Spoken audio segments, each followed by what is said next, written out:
Welcome back. The question is in the figure below this one is the plot of potential energy versus internuclear distance d of Hertz molecule in the electronic ground state. So what is the value of the net potential energy E naught, and we have to find for d is equal to d0 at which the electron repulsion and the nucleus repulsion energies are absent. As reference, the potential energy of hydrogen atom is taken as 0 where its electron and the nucleus are infinitely far apart. Use Avogadro constant as 6.023 into 10 power 23.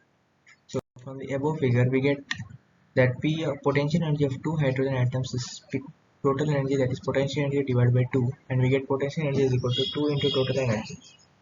So E will be minus 13.6 into Z square by N square electron volt per atom. So by substituting it we get an equation which can be solved as minus 4 into 13.6 into 1.6 into 10 power minus 19 into Avogadro number, that is 6.023 into 10 power 23. On solving which we get as minus 5242.42 kilojoules per mole.